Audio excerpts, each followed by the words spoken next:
G'day freaks and welcome to another edition of Stacks Podcast. Now a little bit about this week's guest. We've got a fellow in here by the name of Mr. Peter Ashton. Very good friend of mine, has been around the Perth music scene for quite many years.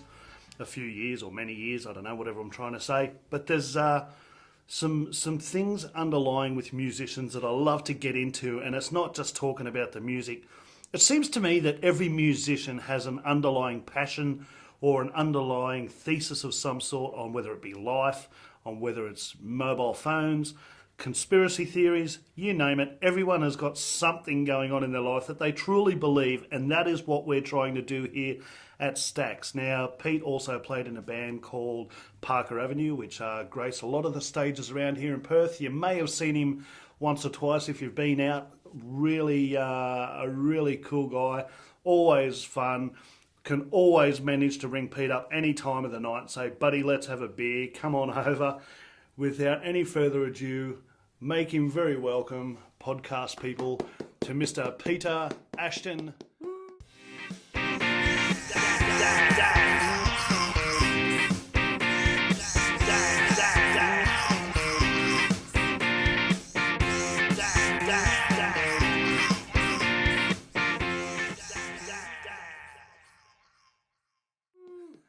How are you, buddy? Good, man. There's a crowd in here. Yeah. Cheering us on.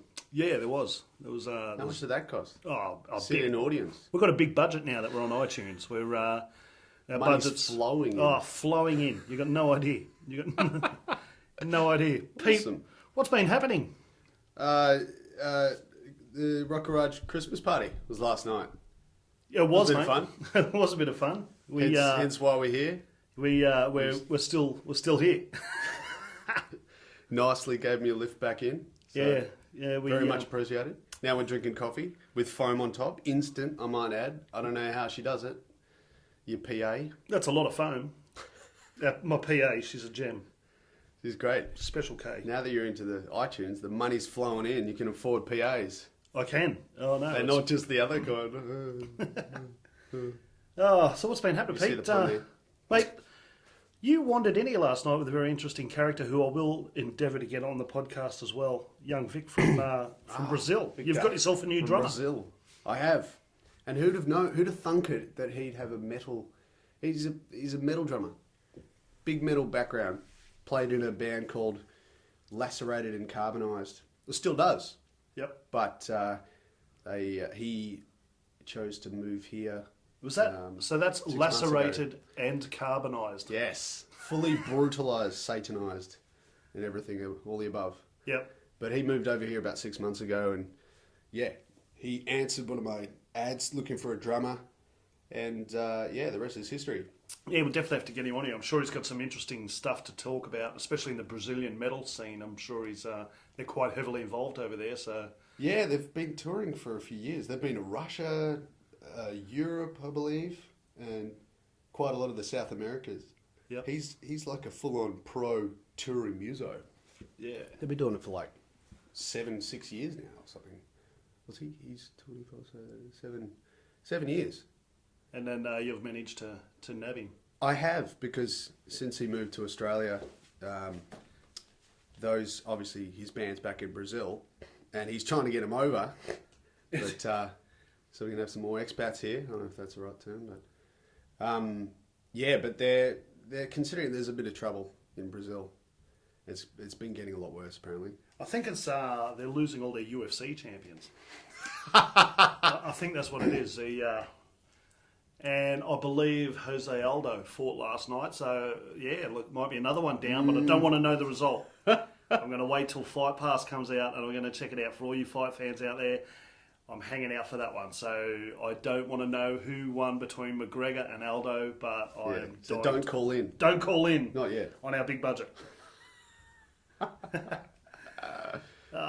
So on a local scene, Pete, what's happening musically? You've got a new name band and you're out doing a few things now? Well, Parker Avenue is the band that I started when I first moved here from Melbourne in 2008 with some good mates from over there. And we've just been going around the wilderness and the metro, playing covers and rocking around. And then when it came time for me to write a few originals, which has always been something I've wanted to do since I was first listening to Metallica when I was like, 15, Foo Fighters and the rest of it, Silverchair.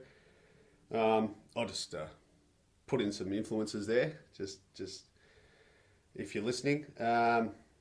And it got to a point where I started writing originals, and I hate coming up with band names. So in the end, after hours of screwing around, I just go, you know what? I'm just going to take the Parker Avenue name, and I'll change the cover band's name later to identify between each. You know, you can't rock up to a Parker Avenue gig and expect covers anymore. It's purely a name I'm going to use for the originals. And now we've just come up with a name for the cover band side of things, which is Good Stock. What do you think of that? Did I tell you that? I think, yeah. Maybe I did. Good Stock. Yeah. Is it a gag? Is it a reference to Woodstock at all? It is, and I'm glad people think about that straight off, because Yep. that's already a nice little referral. And then secondly, Good Stock is like, I got the idea from my cousin who, after many beers, we were talking about, I don't know, me and my brother and how, I can't remember the story, but he's like, you know what? You guys are from Good Stock, so I wouldn't worry about that. I can't remember what we're talking about. And that made me think, that's actually not a bad name. It's like, we're from Good Stock. You can feel like I don't know. I think about like a cow getting branded. You brand a cow, and it's like, we're Good Stock. It's something you'd see on like a meat package or something. Not that we're trying to, be related to meat. I see a flower with it every time I see Good Stock. I just see like a one of those yellow ones. The way he loves me not. He loves me. He loves me not. Yeah. Those Sunflower, whatever they call it. Oh no, not a sun. Yeah. Yeah, but I don't know. I just see Good Stock in a certain. It's funny, because when I see band names, like I've seen Lacerated and Carbonated, I would have you see it in a font that's like got points. Like every metal band's logo. Metal, you know that they say about metal bands, every good death metal band is you measure it on whether or not you can read the logo of the band. If 2020 vision. Yeah, if you can't decipher what it actually says, they're pretty sick. They're pretty sick. Yeah. The harder to read, the sicker they are. The sicker they are. So, I don't see, like, you wouldn't have Good Stock kind of in those pointy sort of fonts, but I'm seeing like a nice... a couple of flowers, yeah. Yeah. I think a loose branding, but that may not work. It might kind of relate us too much to branding cows and meat, which I don't really want to be related to. How did you get that affiliation? I don't know. Are you a vegan? Good Stock. You do eat meat? No, I eat meat. I, promote the eating of herbivores. Don't eat carnivores. Don't eat carnivores? Yeah, I just learned that the other day. Why is that? Because I bought a chili plant, and I this is I'm probably putting myself in a big hole here. I can see how that came. Don't eat. I'll get somewhere with this. Bought a chili plant, and I read the instructions, going, okay, you got to put manure in this to help it. Once you repot it and get it to grow properly. I came home. I repotted it when I had a moment the next morning. Put some like potting mix and stuff, and whatever I had lying around, give it a good water, and it was, the next few days you could see it was clearly struggling a bit. So I thought, you know what, I should probably get some manure going. I went in and asked my girlfriend, hey, because do you have any manure lying around by any chance? Because it's kind of going to help my chili plant. She said, no, I used it all. Do you reckon our neighbours would, and neighbour Kathy? No, I don't think. You could ask. And then I thought, my classic workaround type mind. Do you reckon I could, because we've got a hell of a lot of cats, do you reckon I could use cat shit? She's like, you idiot. Right, this is my girlfriend. You can't use a carnivore's excrement as manure. I don't have a thesis in manure, but apparently manure is made up of herbivores' excrement and there's a reason for that, so that you don't get all this. I don't know what it is, but it made a whole lot of sense. So what you're saying is you like a herbivore eats grass.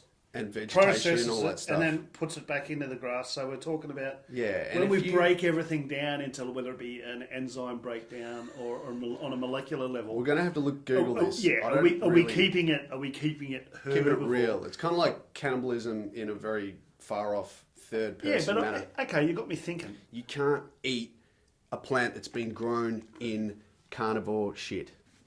Manure is only from herbivores. And once she said that, that makes a lot of sense. And she's just shaking her head Suppose at me. you think about it like meat. Like people generally fart when they eat a lot of meat. Yeah. Right.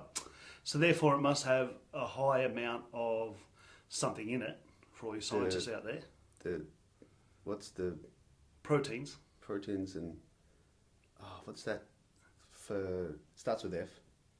The element, not the element. I don't think it's. I'll think about it. Yep, but it makes you fart, so therefore it's obviously got a different. Like if you eat garden salad, you don't find yourself letting them rip off. You know, having a lot of garden salad. More of a cleansing type food to eat. So it must have something in it. So therefore, it might have like higher rates of or less rates of nitrogen or something like that. That's what I was thinking. It doesn't start with F. Nitrogen. Nitrogen, yeah. Because that's in a lot of stuff. It's one of the third most abundant elements in the entire universe or something. But nitrogen, is it? Or is that helium? I don't know. Scientists, don't call in. Yeah. I probably had that wrong. But anyway, it's in the top 5, top 6 maybe. So we're getting back to the manure, the chili plant, carnivores. Where are we going with this? We're talking about metal bands, good stock, manure. And we ended up talking about shit. Are we going to have to rewind this to find out where we? No, we just keep where we're at. I lost my train of thought. Keep walking forward. Keep pushing forward. Progress. It's all about progress. So, herbivores. I feel like jamming, but I've got nowhere to jam. My neighbours think I'm a dickhead because I'm noisy. I play my guitar and I get the phone call. This is the police. You need to shut down your shit. So where will I go? Where will you go? Where will I go? Where will you jam? We can jam at the Rock Garage.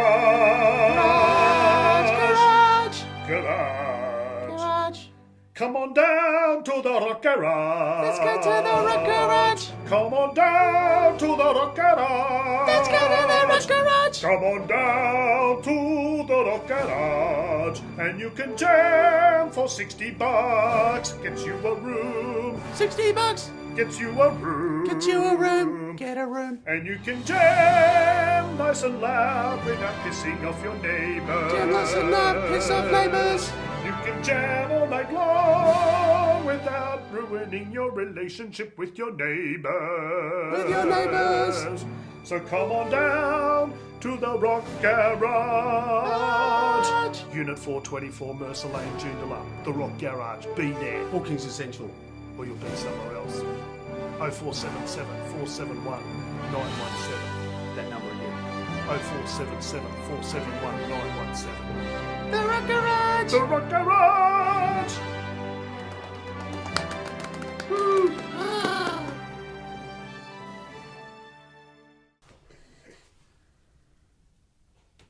Very interesting, Pete. Yes. What are we talking about again? Sorry about that, we just had a small break. I think it lasted for an hour. And Pete's back. And we were talking about like poo. Well, not really poo. Yeah. Well, it was poo, really. Well, that you can't make manure out of carnivores. And we got onto that from Victor, who's my new Brazilian metal drummer, who is doing a very good job, mind you, of getting into the rock type style drumming and swing because I think there's a massive difference between metal and rock and roll, even though most people wouldn't think there's any difference. Metal drummers and metal guitarists and metal singers are all about extreme and hard and loud and right now, bang, every single note's got to be fucking loud and compressed. Can I swear? Yeah. We encourage it. Oh, good. I'll drop some more F-bombs in this half of the episode. F-bombs brought to you by Tracks. Tracks. No. What's it say? Stacks podcast. Tracks is And a the surfing Rock Garage. magazine. Yeah. And the Rock Garage. So, So Victor and metal bands. And yes. Yes. Well, so- we've covered all that. Yeah. But we were actually having a chat about something earlier, which I found very interesting. Conversation that we had about, money was the one that we were having a little... Money. We're all slaves to money. We're having a good chat about that. Now, I'm a slave to money. before Reluctantly. I settled down and, had the wife and the house and all the things that we've got in life that just seems to be the norm. You lived in a van. I'd lived in a Land Rover, travelling around Australia in a camo Land Rover doing comedy. And your bed partner was your Was me. acoustic guitar. Was my acoustic guitar. Yeah, right. And my humorous thoughts. Would keep you warm at night. It did. It did. So, so I'd travel around Australia playing my buffhead shows, just pulling up to little towns and basically just throwing the arm out, just saying, look, is there a chance I can do a comedy show here on Wednesday night? I'll just take the door. I'd go around and put some posters out in town, walk to the local butcher or the shop and... They would have loved that. Just having a yarn, you know what I mean? Just having a yarn, saying, oh, g'day, how you going? Yeah, look, my name's Buffhead. I'm a comedian. I'm doing a show here on Wednesday night. Have you heard of Kevin Bloody Wilson or Rod Rude and all those guys? So I'm a bit like those fellas. Did that work, a treat? Absolutely. I bet it would up there. Self-promotion. Putting a poster up in a town or anywhere and just relying on people to see it and go, haven't heard of them. Well, getting onto promotion, that's where a lot of things go wrong, is that people will go, okay, we've put it in the paper. Why didn't anyone turn up? Well, how many people read the paper? Then how many people look at it in the paper and go, well, I'm going to go to that? Or that are actually gig goers or show goers that look in the paper for shows to go to. That's right. And even if they would, those type people would probably not go to something that they'd never heard the name of before. So you've got a thing called inactive and proactive advertising. Oh, no, So if you're proactive, you're out on the front foot. You get there a few days earlier. There's a comedian which some of the listeners may have heard of called. He's got Gary the Goat. I can't believe. Oh shit! His name's escaped me. Google? Nah, don't even have to. It'll come to me. Jimbo. No. Jimbo is a comedian which he does the same thing. Travels around Australia in a van. He's got a goat called Gary that he travels around, and he's gone international. He's appeared on Tosho. He's appeared on Daniel Tosh's TV program Tosh.0. A goat.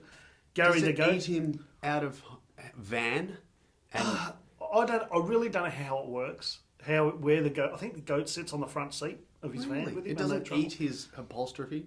Well, I think he's got a little sulky cart that he hooks up to the goat, and that's what he travels around town on. But he promotes his comedy show coming up. That's an eye catcher with a goat. It is. And he walks around and like you'll go to the pub with Gary the Goat and have a beer, and the goat will sit there and just down a pint. Really? Yeah. That's awesome. And then get the munchies, probably. And he, he's sort of always, I'll have a steak. How's the steak? Not bad. Nice. So, you know what I mean? Like, it's sort of, it's great promotion because you're out on the front foot. So what I'd do is I'd go around towns and I'd sort of say, look, I'll do this comedy show. People would say, are you funny? Are you funny was the biggest one I've got. Yeah. And I'd just come back and say, nah, mate, I'm shit house.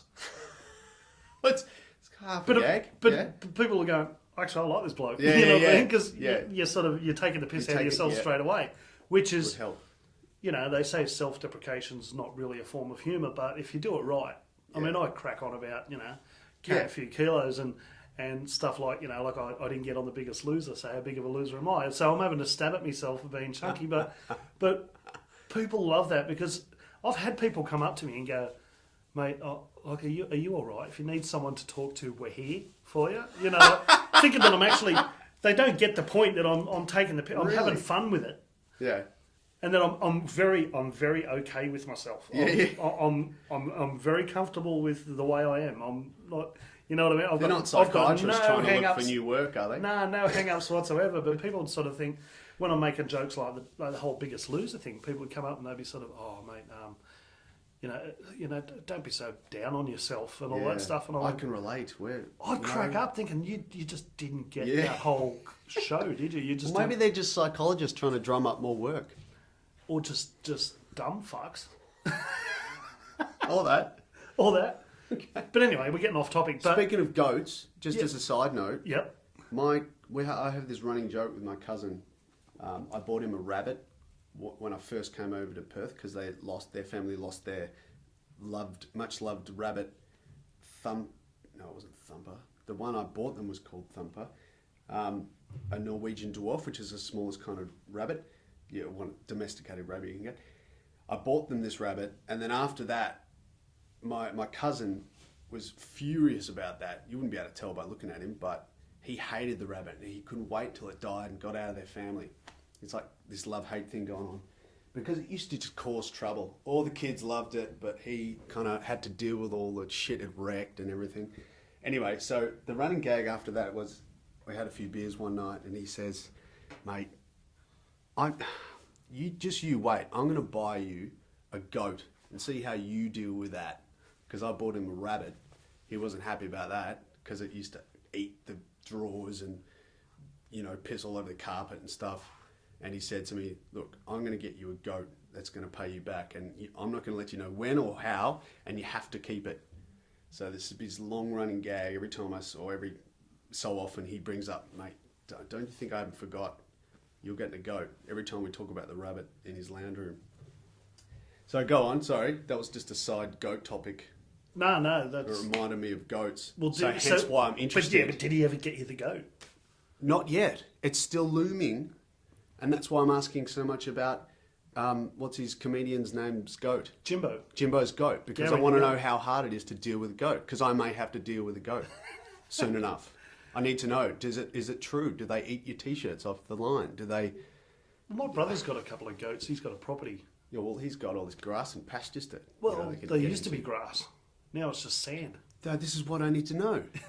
So I need to keep a really good, nice garden so it doesn't start munching on, I don't know, the fence. No, I think... It's not as hard as people make out. I don't think they eat fence. But they do. They're pretty hardy. I guess that's why... They can eat a lot of stuff, apparently. Yeah. T-shirts, jumpers. Or is that a myth? Is that an urban myth? Maybe. Goats eat your washing if there's nothing else to eat. I think I've heard of it too, so... There's a bit of legs. There's a I few need a legs. notepad. I need to put all this stuff in. I've got to Google this. I need a Google list. A Google list of stuff. Stuff that I need to look up. Do goats eat T-shirts? To just follow up on... Is Jimbo the name of the comedian that has the goat? Is this correct? Is this correct? We'll find out later. Rebuttal in court. Yeah. But what we're getting back to was... Comedian. We're actually talking more about money and how... Money. How right. travelling around doing that. And I mean, I was living from town to town. Like... if I made $300 that night and sold that 30 got tickets, you through. that I lived quite well off that. Well, it just depends because I did have a habit of drinking that night with everyone that came to the show. And sometimes you got a few drinks free, sometimes not. Sometimes not, and then at the end of the night, it's like, you was for your drinks, Bill. Hang on. How many tickets? People to your part, yeah. Yeah, like $300, and what's the bill for the drinks? What, $412? Yep, no worries. Did you get stung a bit by that? Oh, not really. I was They were talking pretty way good out of about it. Yeah, look, I just go, oh, really? And then I go, oh, geez. And then I'd pull the old, can I do another show so I can get to the next town? And there you go. You know what? Don't worry about it. Yeah. So that kind of made me think, okay, was my show shit and they don't want to see another one? Or you just wait until they change management and then you come back and go, I've played here before. Yeah. But I loved it. I people. loved travelling around Australia, and it was like just me, myself and I, and it was so free. And you know what? We sort of say, like, we don't want all the pressures of the world, and you do have pressures of having, but I mean, it is... I guess it boils down to what you want personally, and I enjoyed that, but I really love the situation I'm in. I love my wife to death. She's just such an amazing person, and I love the situation I'm in with her, and I wouldn't change it for the world. Aww. So therefore, that's the sacrifice I guess you got to make. You got to, exactly. That's with that comes responsibility, and That reminds me of a friend of mine, Jan. I've probably spoken to you about Jan a lot. Yeah. German dude who moved over here. He used to play with me in Parker Avenue for quite some time, and then we used to trade off doing gigs in up north in Port Hedland, where he was staying for a while. He went over to Phuket, but he did the whole travelling, living in the back of caravans when he can and out of his car. And if the gig put him up in accommodation. He used to do that. But yeah, his next thing was to get like a Land Cruiser or a wagon to try and make it a little bit easier on him to be able to travel. But he's now in Early Beach and he's doing pretty well. He's got his own apartment and stuff, and he plays in all the local pubs quite a lot.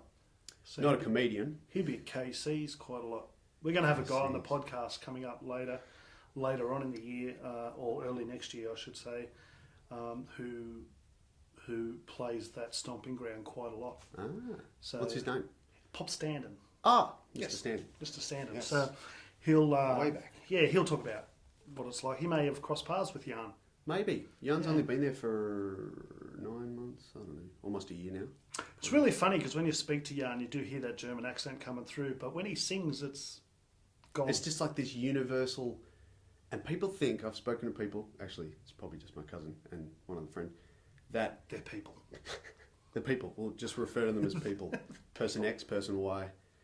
They say that the accent that most singers use from like Western music, it always, Australian is the closest it sounds like. I'm not talking about Ocker Australian, like, alright, fucking yeah, like, you put a bit of an Australian accent in when you sing, but if you take away that accent, just pull it back a bit, everyone seems to sing in this universal accent. They don't go full on about their R's. But I thought it sounded American. Yeah, but maybe the Americans sound a lot like of Americans.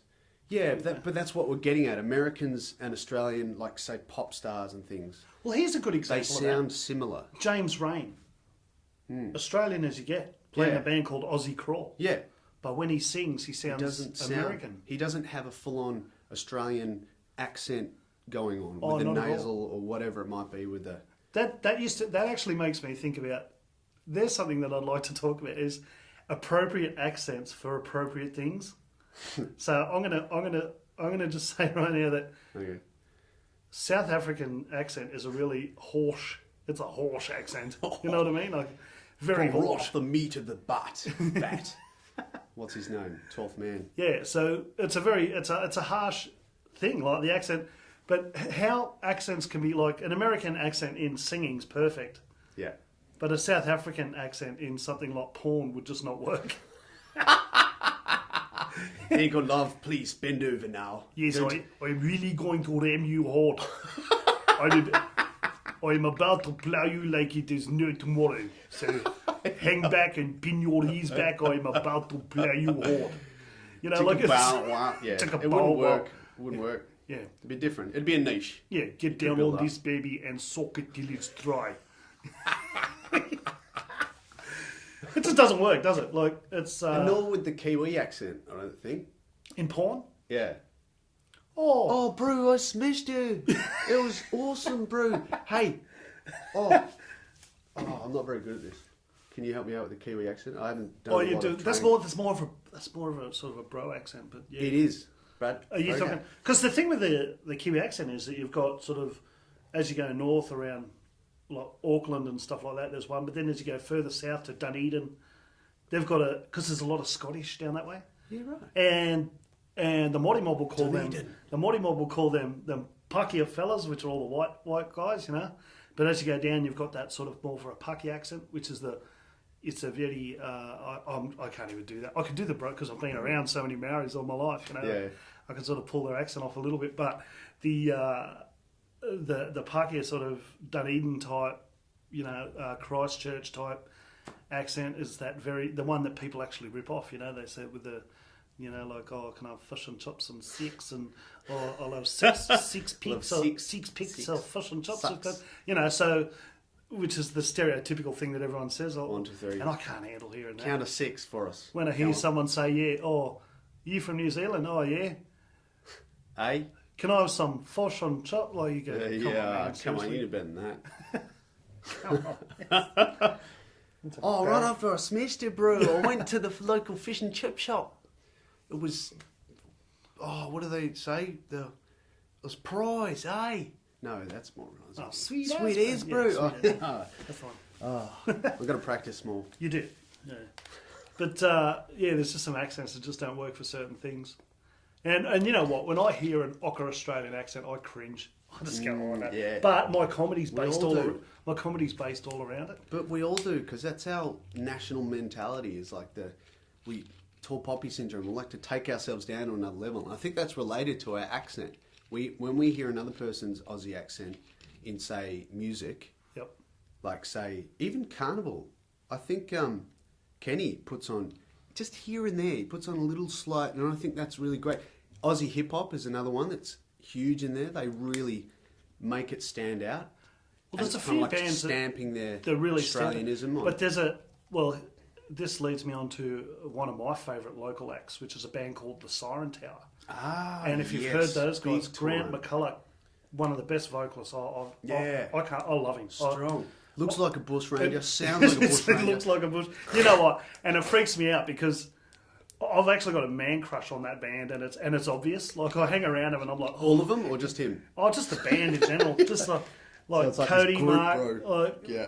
you know, like the whole band. They're brilliant. I great. am. I'm in awe. And if I could ever sort of say, if I could play in a band that would be like the perfect band for me, which I think we're awesome, it would be that. They blow me Yeah. doors.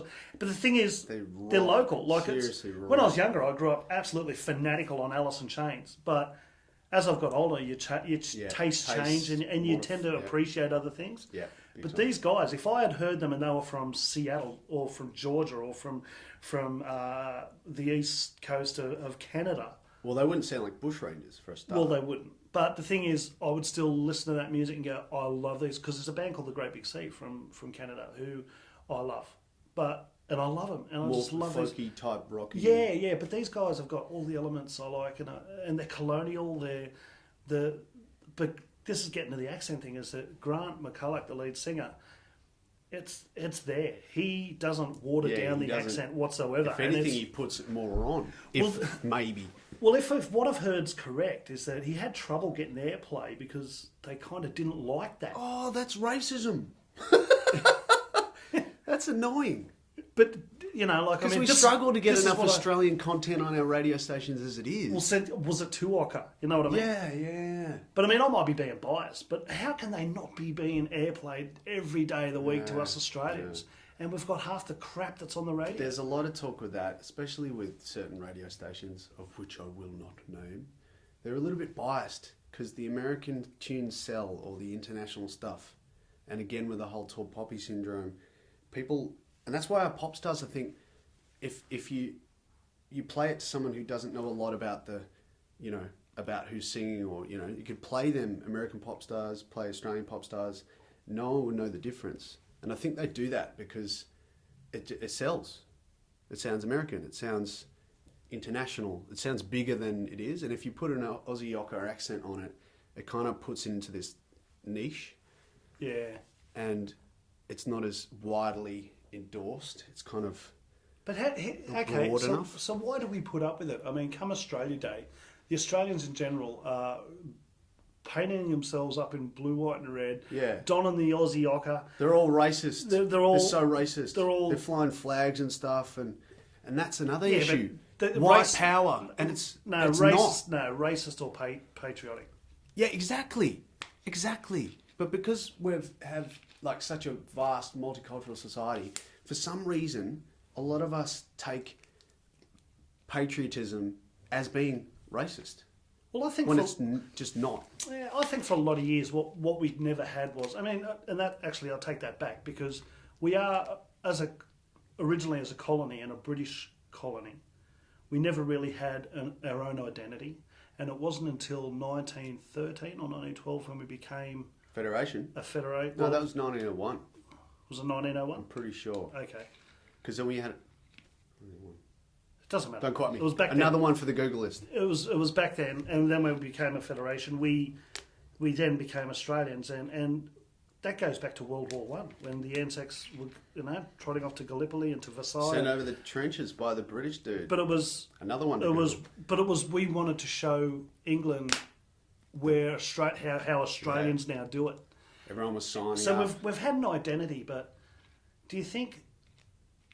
I don't know what it is at this day and age. I mean, geez, we're covering some topics, but now we're off onto the track of national identity.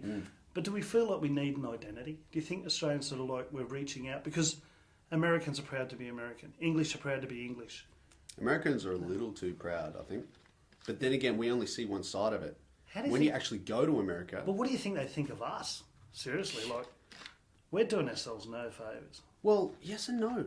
Because a lot of Americans love Australians. I've heard about friends of mine that have gone to America and they go, "Oh, you're Australian." They're all over you. Talk to you all night and everything. I think there's a bit of love-hate.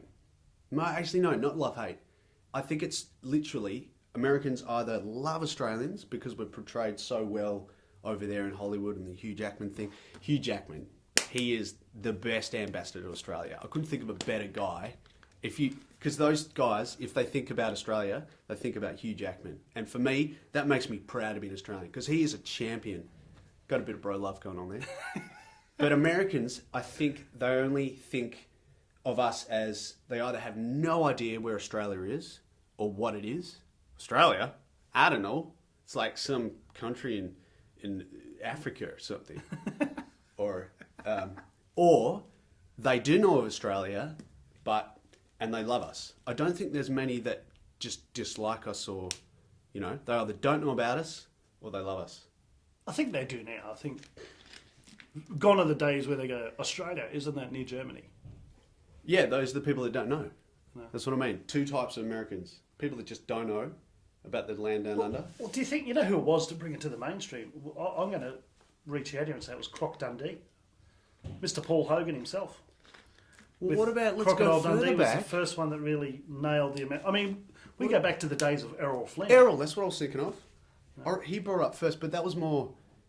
No, he went to America, didn't he? He made lived there. Yeah. He was the Hollywood biggest thing that they had for years. Well, they needed someone, and there was also another guy, I think he was the first to play Tarzan or something too. They needed someone who was bronzed, had a great physique, and because of the Australian life-saving culture that was massive in the 30s through to the 50s, more so than today, it was a really big thing, we had a lot of bronzed Aussies.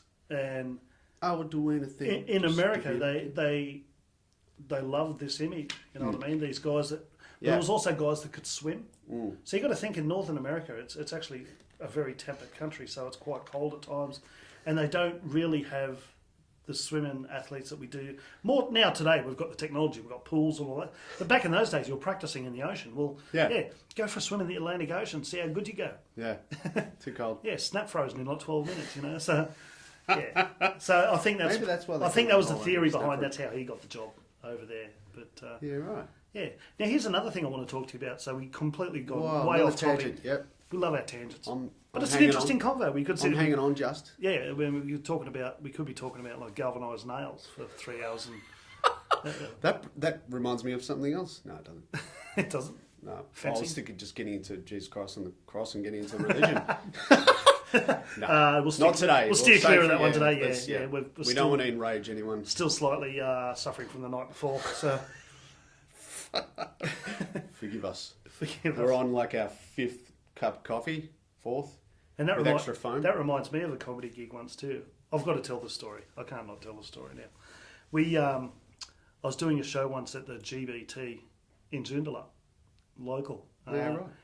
I used to play Tickets on the door. I used to play with a band called A Bone of Contention, which there was a bunch of guys, very awesome band actually, really, really cool band, great vocalists, good band, nothing out of the box. But we were sort of around knocking on the doors of Sony before, Birds of Tokyo, Carnivore, and they were sort of, we're all hovering around the same time, End of Fashion.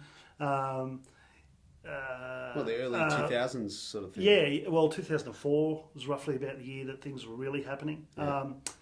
Cav Temple, Eskimo Joe. So all these bands were coming out of this scene that we were all playing in, and I reckon it was a golden era of Perth music. Definitely. Post Jebediah. And we're all different. That was the thing about us. Like, Carnival was different to A Bone of Contention. A Bone of Contention was different to Eskimo Joe. Eskimo Joe was different.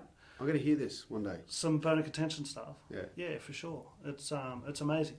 The vocalist, I must admit, that we had, his name was Sevi Duchamp, and he... Exotic.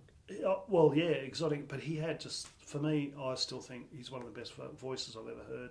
I think he won like a Whammy Vocalist of the Year a few times around, and was up against guys like John Butler and some really good talent back then, and was blowing them out of the water. But Sev, I think he had a real knack for just sort of just pitch control and just sustain, and he seemed to understand. And he come from a metal background, singing in a real metal, and then would just bring this angelic voice out. And we cracked an album called Arms of the Sea back then, which was a really good album. And I'm not sure if you can find it online, but if any listeners want to check it out, A Bone of Contention, Arms of the Sea, cracking album. But anyway, getting sidetracked. Deeg on bass? No, I wasn't playing bass actually. I was playing like lead guitar. Yeah, So. right. Yeah, I kind of wiggled into the band. I wasn't really supposed to be in it.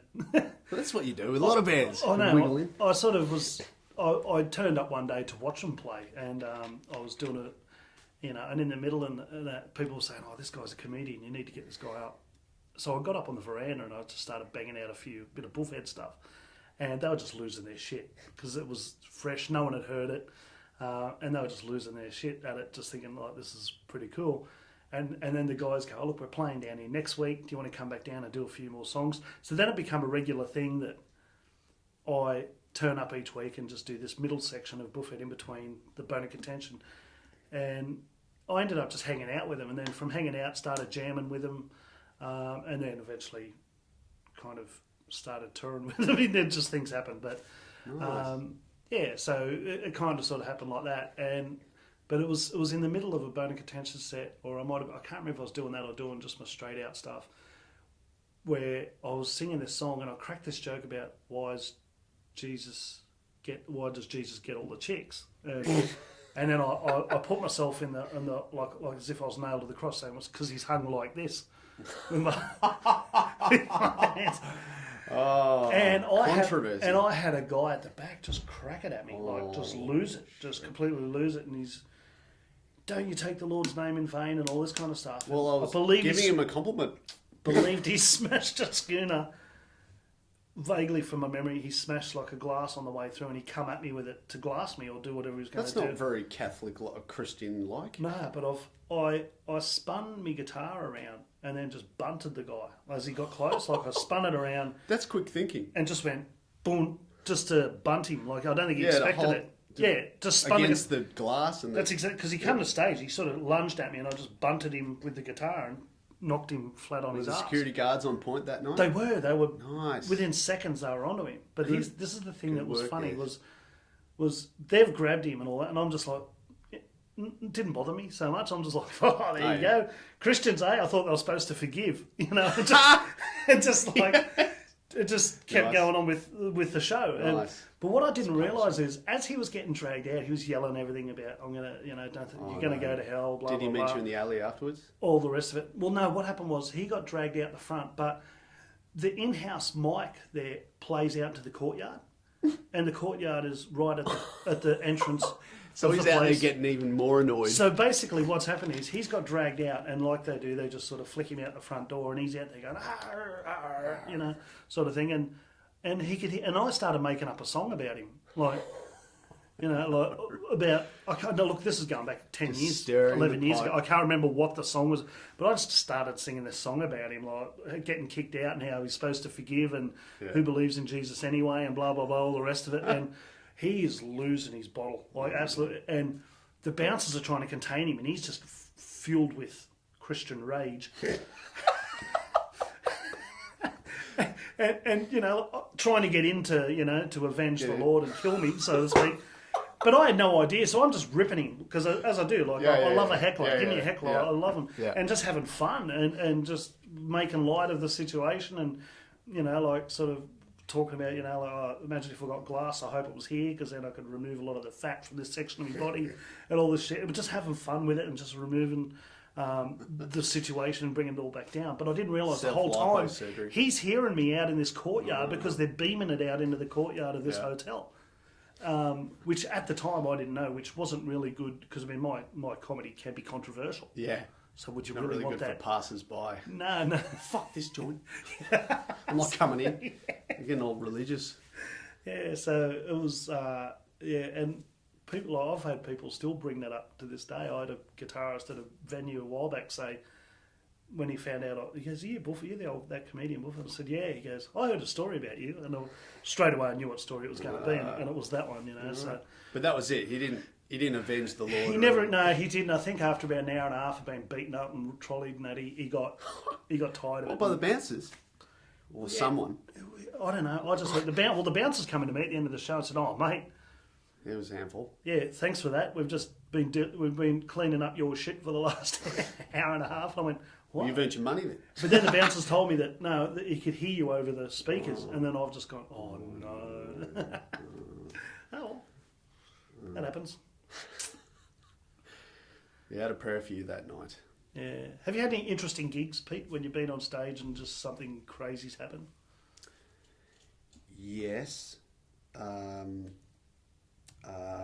This will be one of those situations where I remember something and then I'll remember something even more interesting as I'm telling this story. Excellent. So double layered. Yeah. The first one's not interesting. We were playing down in Fremantle, a place called Rosie O'Grady's, and we were like filling in for a band. I can't remember the band name. I think it's Salve's in the band now. What are they playing with? I'll think of it. I'm bad with names. Can you tell? Self-playing drums. Self-playing drums. Yep. Dakota. Yep. Pretty sure. I'm pretty sure we were filling in for them one night, and there wasn't that many people there because Freo's a bit dead at the moment, but we had a few there. And at the end of the night, towards the last set, the managers told us just play us a shorter set because it's, you know, we're struggling for people here and we want to shut early. So as we got to the last few songs, this bunch of girls backpackers came in. I think they were Poms, I think, from that area, UK. And one girl, I don't know, she must have had, I don't know, her pupils were huge. Victor was there that night. He was filming a bit, and he saw the whole thing from a third man perspective. But her eyes were like full on pupils dilated. She must have been on something, just a whole lot of beers. She just brought it on herself. I don't know if you've ever been there, but the whole front is fenced off. Yep. And there's only a little bit from stairs that you can actually get onto the stage. Yep. She got straight on the stage, and literally I was trying to play a song, and she's just screaming in my ear and looking down my iPad going, "Play this song, play this song." I'm like, just hold on, love, wait your turn. Like trying to make it into the show a bit, like, you know. Yep. And she just stood there next to me, the most awkward looking, you know, it must have looked so awkward to Victor. I'm trying to play, you know, look like a dickhead dancing around, singing the song, and this bird's just going, hey, play this song. Stop what you're doing, play this. It happens a lot. I don't know if you get this, where people are yelling at you while you're singing and playing. Everyone gets it. And it's like, what we do. Do you not understand that I'm kind of multitasking as it is? I can't hear you that well as it is. At what point do you think that it's like they think we're jukeboxes or we're miming or something, and we're just like pressing play on a tune, and that they'd actually request stuff? I don't know. They probably haven't seen a live act for a very long time, but yeah, that was pretty weird.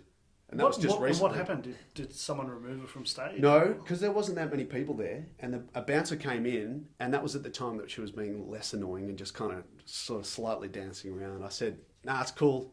She's all right for the moment," because sometimes having a girl on stage looks like stuff's happening. Yep. So it's a fine line though, and then they start getting annoying. You just get them off. But this girl was, starting to get really frustrating, and just telling me to play a song. I think eventually we did. I think it was White Stripes, Seven Nation Army. Yep. And I don't know the lyrics that well, and I was like, and then Dave, our bass player, said, "No, I'll sing it." So we started singing it. She stayed there. Even though she got a request, she stayed on the stage. She'd want to sing it. And she tried to sing into my mic, and I was like kind of going, you know, and she was really bad as well. Yeah. Pupils dilated, 7 beers in. She wasn't that, which is a lot for a girl. And she wasn't tall either. She didn't have, anywhere to put it. Yeah. She was singing pretty badly. So I was trying to not hip and shoulder, just kind of nudge her out of the way so that she wasn't being broadcasted over the, entire venue. Hip and shoulder straight off the stage. I think John, though, he had it covered. The sound guy that night, he kind of just turned my vocal down, and then I think the bouncer, her friends actually got her to come down. Like, come on, get off, come on. Yeah. You're overdoing it. But yeah, that was pretty weird. Wow. That happens quite a lot. How many times? Stage invasions. Stage invaders. I find girls are easy to deal with because if they just... Well, they don't get aggressive. They don't get aggressive, and they're usually quite well behaved. They get up there, they dance in their little spot and stuff, and they don't stamp or anything, but you got to watch them because as soon as you got a girl on there or two, then a guy looks up and goes, oh, it's open season, let's go. Oh, yeah. He gets up, and then that's trouble. I haven't had, once the guys get on there, because they're a lot heavier, and even if they're trying to do the right thing, they're always way more drunk than the girls, stamping on pedals and cables coming out, and leaning on the drum kit and falling over shit. I see that way before it happens. And a couple of times I've had to just literally, I remember a gig in Augusta we did at New Year's Eve last year. I had to literally just grab this guy, put my guitar aside and just push him off the stage because he was about to... Just for the folks at home, Pete's actually acting out this as well. Acting out this as it's happening. So he's off the mic a bit.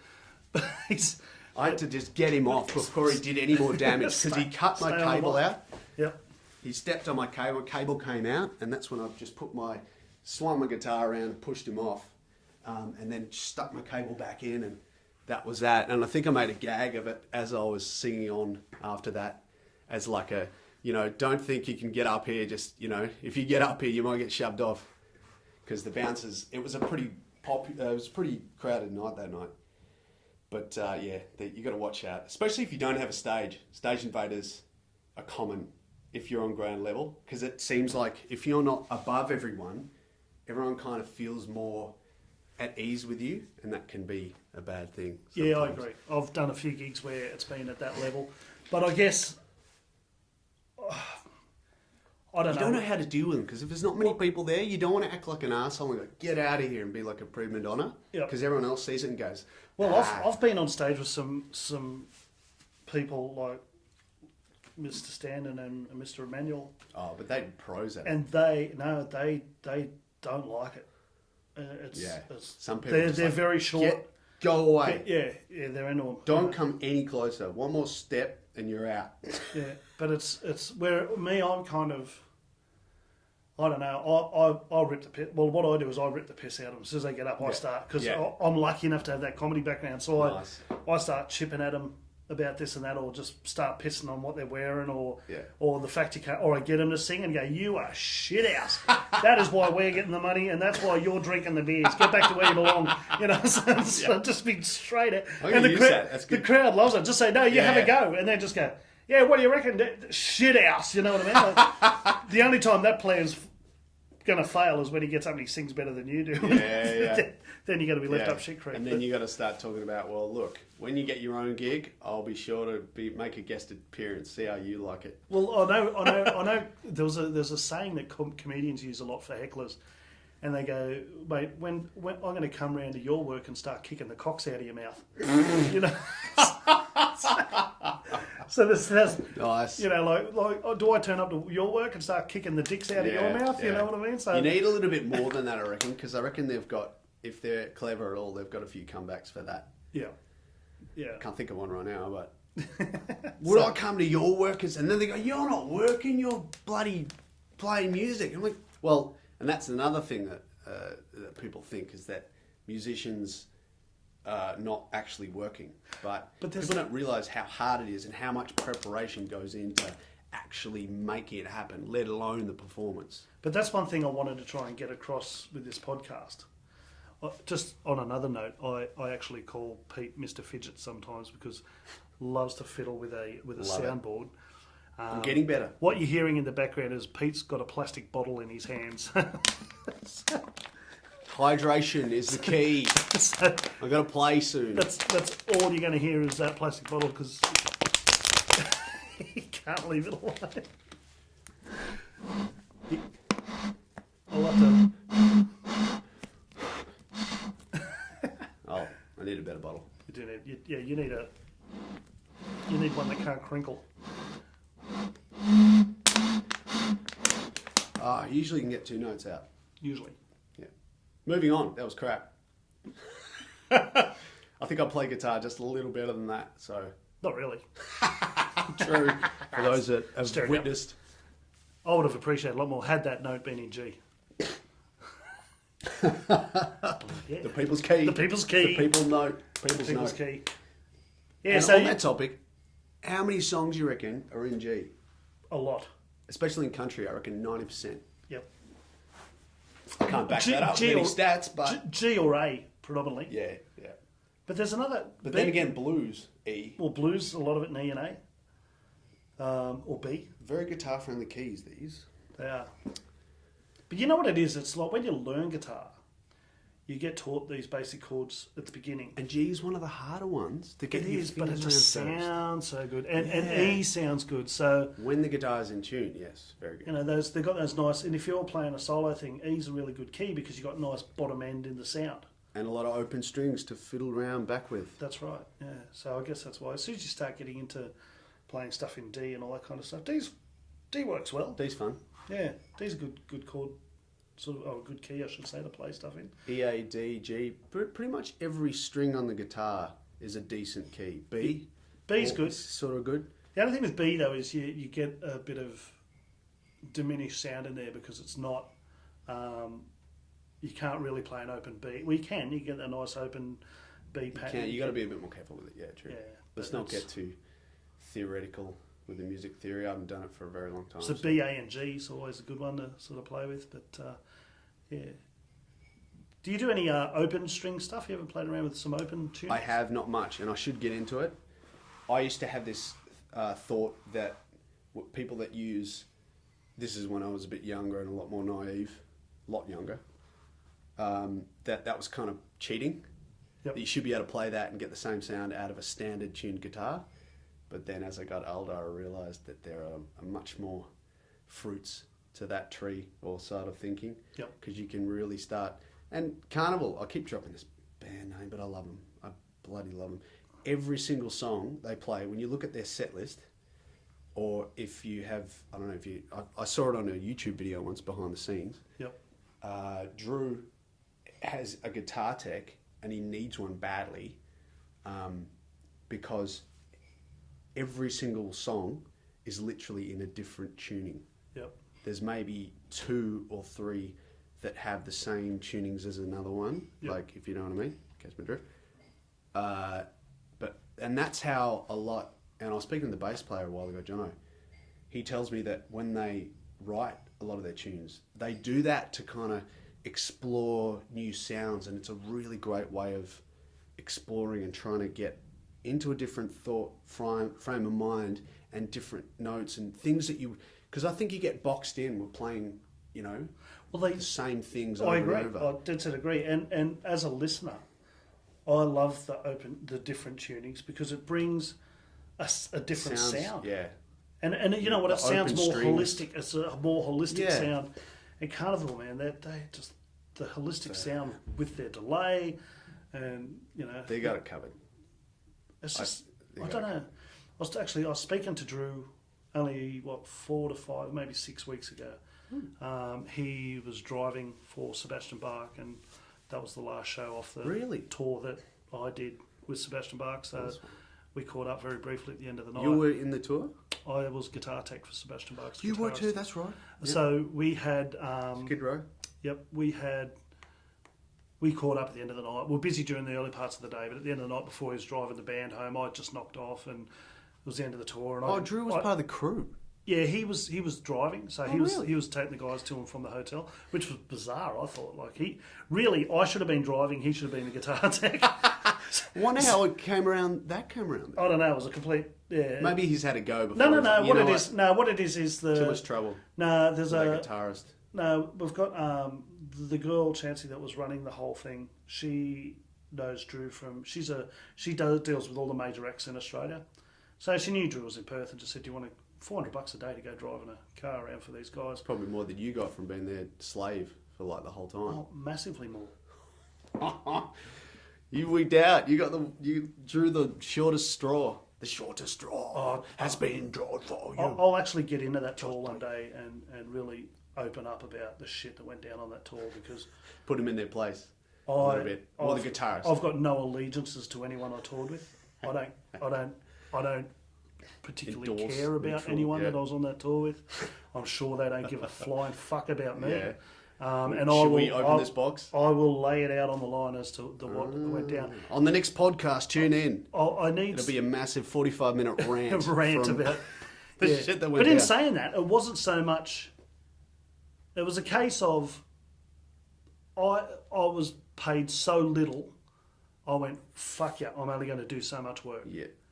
If that's how much you're going to screw down the price, I'm not one of these guys that are bound down. Oh Lord, I'm touring with you guys.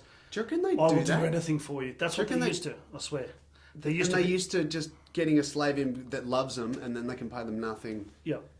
Exploitation. Yeah. So but then again, they had a small budget. But it was what I was told I was doing and what I ended up doing were two different things.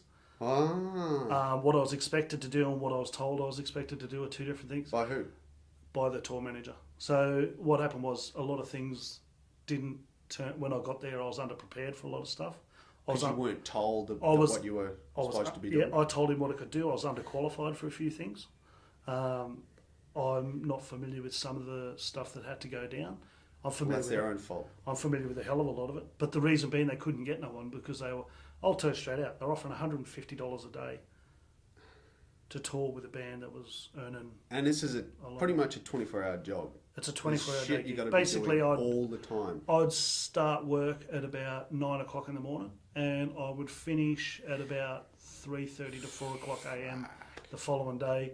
3 hours sleep, back up in the morning, on a plane to the next city. Just being there, biatch. Getting ready, and then straight to the venue, setting up, loading in, doing all that kind of stuff. But they had a tech with them too, Chris. And not knowing what the guys wanted, not knowing what they were doing was kind of hard. Not knowing how he wanted his guitars set up. That's just shithouse management.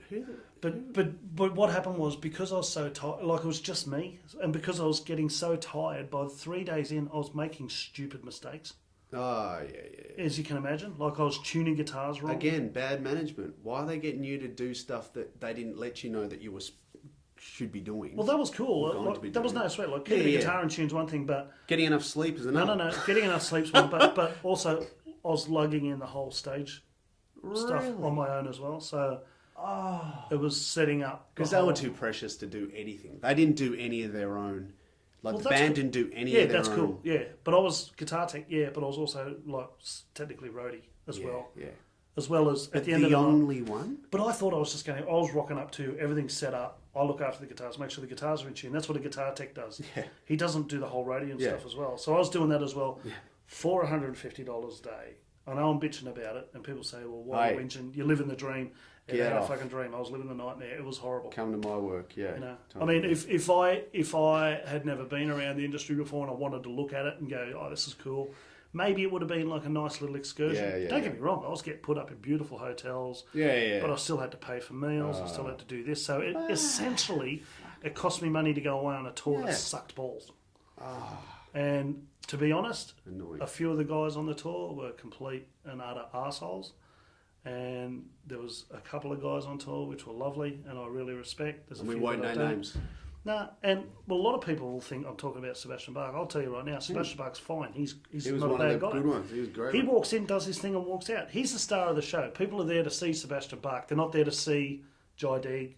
They're not there to see the guitarist. They're not there to see drummer, the bassist. Mind you, the drummer. My God, he was phenomenal. He was champ, wasn't he? They're all amazing musicians. Well, yeah.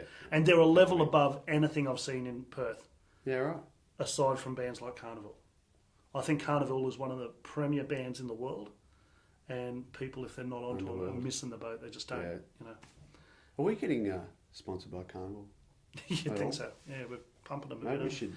we're just getting back to those man crushes we got. Mine with Siren Tower, yours with Carnivore. Oh, yeah. If this don't get us free entry to a local gig, boys, come on. Oh, come on. Come on. I'd love to get any one of those lads on the podcast to talk about stuff. It'd be great. Well, I've been lucky enough to... We need people to get on our Facebook site and tag in the guys from Carnival, tag in the guys from Siren Tower, saying you want to hear you guys appear on the show and talk about stuff would be great. I might be able to help out with that, maybe. Mm. I've played a few gigs with Jono and Steve Judd, the drummer. Yep. Just little odds and ends here and there. Yep. Champion blokes. Great to play with them. It's like... Be good to get one of those boys in there. I'll flick him a message on Facebook, see if he's interested. Mm. Great to hear the stories. Obviously, I want to hear what it's about. He's told me a few stories. They're pretty cool. Yeah. Pretty interesting. There's always great stories, and that's what I love about this podcast. Musicians talking about other stuff than just the normal. Yeah. We're playing here, we're playing there. Give yourself a plug. Don't get me wrong, but I love. Give us a chance to plug. Got a few things to plug. Plug away now. Oh, now's the time? Now's the time.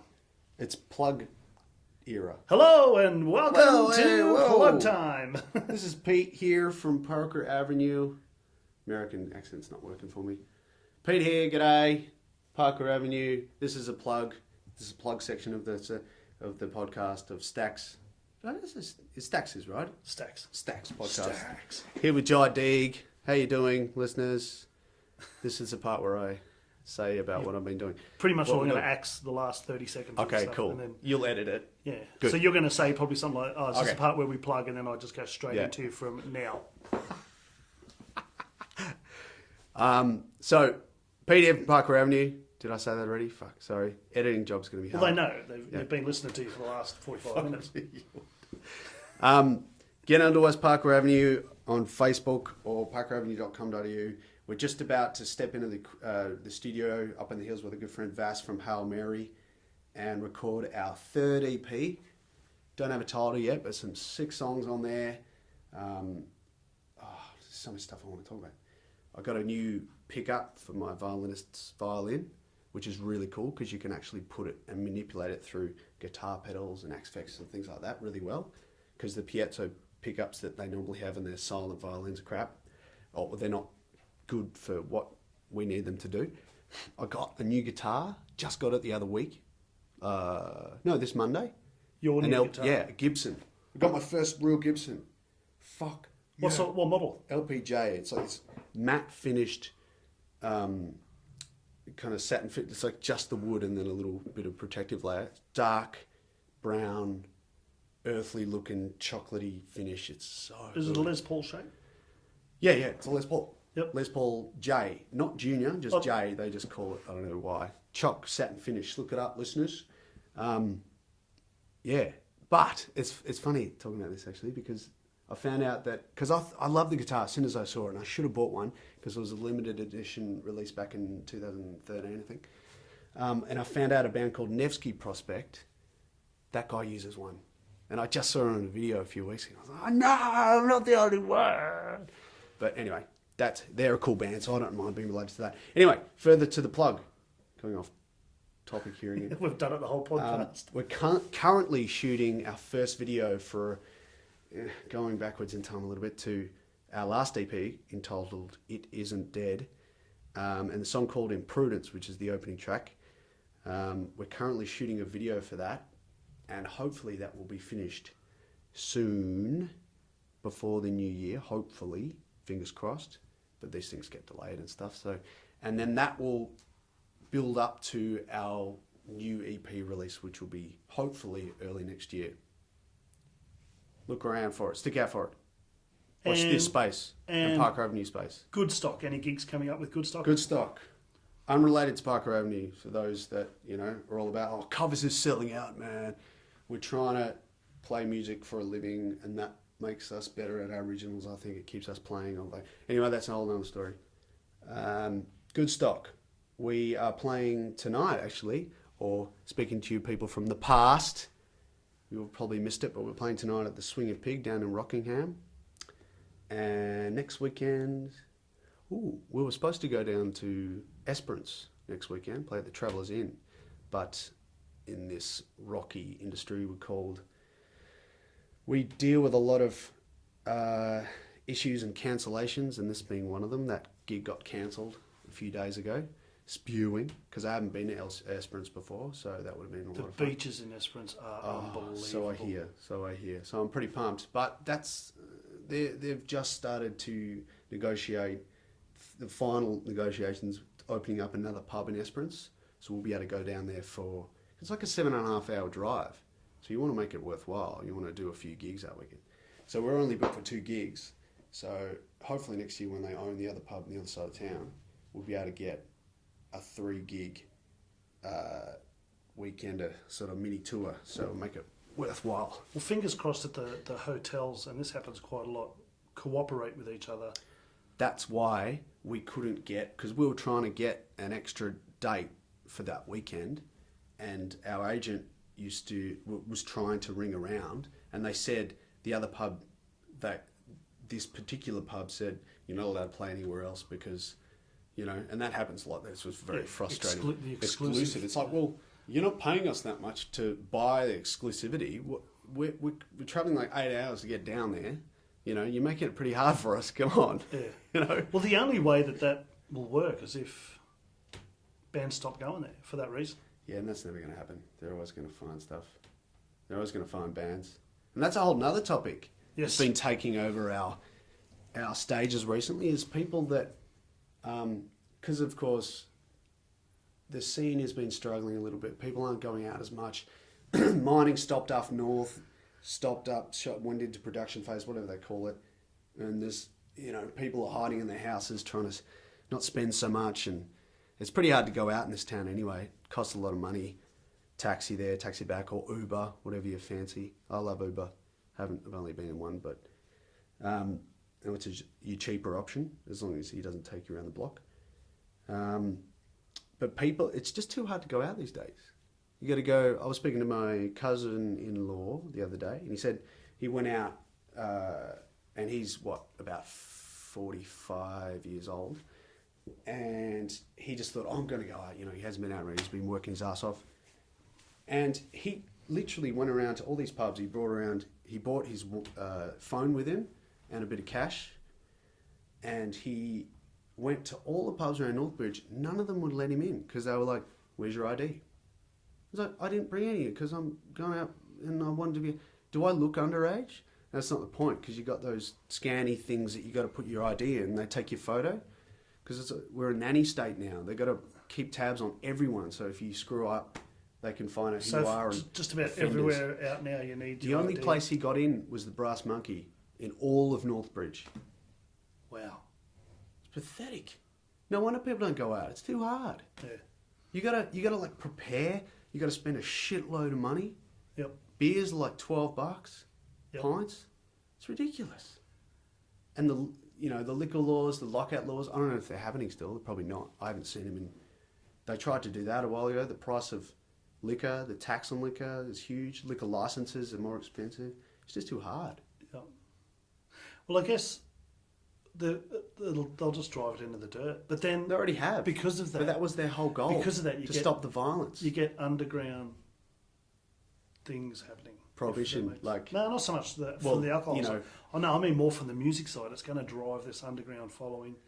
yeah. And this is where we use the internet. We use mediums like this and like YouTube and all that to drive your own following. And Well, that's what I've been trying to get into. It's been hard because if you're not completely technically adept, is that the right word?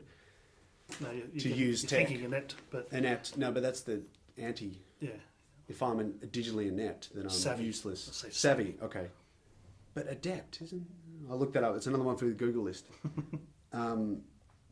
If you're not that social media or technologically savvy, then you have to, it's a learning process to try and get your online, what do you call it, appearance, online presence.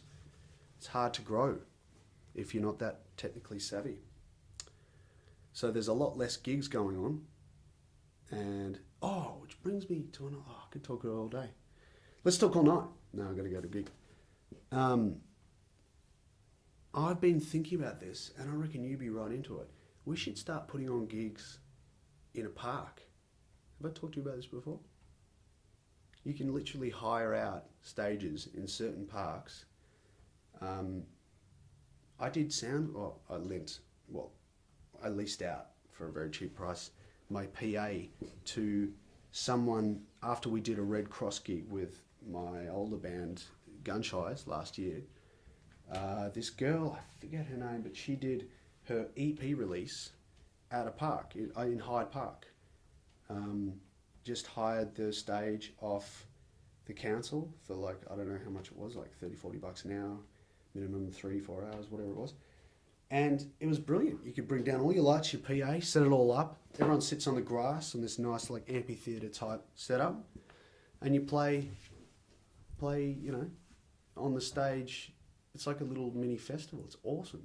And the sound's great because you don't have to deal with a crappy venue that's not designed to have bands. I reckon that's the next thing. That's what I'm going to do for my launch. Good idea. I'm going to go to Hyde Park, hire the joint out, Yep. do my own sound, own lights, Yep. and just do like a late afternoon to night thing, so it's not too late, so people can bring their kids and stuff, and it's not too loud, and yeah. And get Awesome. Blackjack supporting. Yeah, for sure. Pete, we're at that time. The hour and a half mark. Well, We're, after editing down, you could probably cut out a lot of crap. Yeah, there's we've got quite a lot there. There's a good 20 minutes prior to this take, and then an hour on this one. So, Till next time. well, Pete, we're at that time, mate. It's been absolutely fantastic talking to you, mate. Likewise. Let's do it again sometime. Definitely. Whenever. Definitely. yeah. Tomorrow. No. Tomorrow. Next time you got a moment. You've got a gig tomorrow, don't you? Yeah. So, no, really good. I'll really bring good in talking to you, Vokta. my friend. Hey. I'll bring in Vokta. Yes, we need Victor Vokta from in. Brazil. Yeah, that'll be very interesting. We get Vic in, and it'd be Talk great to metal. hear about some of the Brazilian metal metal. scene in Brazil, plus just the music scene in Brazil in general, and some stories from Brazil. I'm sure he's got a Some few. stories. And Russia, because he toured Russia. There's some stories there Yeah, too. that'll be cool. Communism, Yeah, socialism, whatever you want to call it. cannibalism. Any All right. registered cannibals in Russia? I don't know. I'm not sure. Cannonballs. Plenty of those. Cannonballism. All right, Pete. Lovely talking to you, my friend. Peace You too, out. mate. Catch you soon, brother. Cheers, man.